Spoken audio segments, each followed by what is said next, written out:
ಆ ಕಾಲದಲ್ಲಿ 12 ಮಂದಿಯ ನಿಯೋಗವನ್ನು ಕಳುಹಿಸುವಾಗ ಯೇಸು ಅವರಿಗೆ ಕೊಟ್ಟ ಆದೇಶ ಇದು: ತಪ್ಪಿಹೋದ ಕುರಿಗಳಂತೆ ಇರುವ ಇಸ್ರಾಯೇಲ್ ಜನರ ಬಳಿಗೆ ಹೋಗಿರಿ, ಹೋಗುತ್ತಾ ಸ್ವರ್ಗಸಾಮ್ರಾಜ್ಯವು ಸಮೀಪಿಸಿದೆ ಎಂದು ಬೋಧನೆ ಮಾಡಿರಿ. ರೋಗಿಗಳನ್ನು ಗುಣಪಡಿಸಿರಿ, ಸತ್ತವರನ್ನು ಮತ್ತೆ ಬದುಕಿಸಿರಿ, ಕುಷ್ಠರೋಗಿಗಳನ್ನು ಸ್ವಸ್ಥಮಾಡಿರಿ, ದೆವ್ವಗಳನ್ನು ಬಿಡಿಸಿರಿ, ಉಚಿತವಾಗಿ ಪಡೆದಿರುವಿರಿ, ಉಚಿತವಾಗಿ ಕೊಡಿ.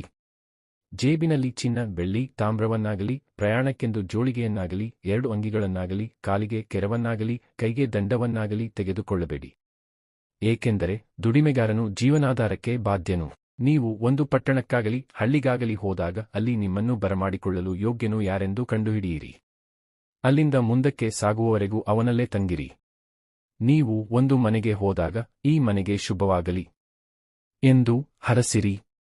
ಆ ಮನೆಯವರು ನಿಮ್ಮನ್ನು ಸ್ವಾಗತಿಸಿದರೆ ನಿಮ್ಮ ಆಶೀರ್ವಾದ ಅವರ ಮೇಲೆ ನೆಲೆಸಲಿ. ನಿಮ್ಮನ್ನು ಸ್ವಾಗತಿಸದೆ ಹೋದರೆ ನಿಮ್ಮ ಆಶೀರ್ವಾದ ನಿಮಗೆ ಹಿಂದಿರುಗಲಿ. ಒಂದು ಮನೆಯೇ ಆಗಲಿ ಊರೇ ಆಗಲಿ ನಿಮ್ಮನ್ನು ಸ್ವಾಗತಿಸದೆ ಅಥವಾ ನಿಮಗೆ ಕಿವಿಗೊಡದೆ ಹೋದರೆ ಆ ಮನೆಯನ್ನು ಅಥವಾ ಊರನ್ನು ಬಿಟ್ಟು ಮುಂದಕ್ಕೆ ಹೋಗಿರಿ. ಹೋಗುವಾಗ ನಿಮ್ಮ ಪಾದಗಳಿಗೆ ಅಂಟಿರುವ ಧೂಳನ್ನು ಝಾಡಿಸಿಬಿಡಿ. ತೀರ್ಪಿನ ದಿನ ಆ ಊರಿನ ಗತಿ ಸೊದೋಮ್ ಮತ್ತು ಗೊಮೋರ ಊರುಗಳ ಗತಿಗಿಂತ ಕಠಿಣವಾಗಿರುವುದೆಂದು ನಾನು ನಿಮಗೆ ಒತ್ತಿ ಹೇಳುತ್ತೇನೆ.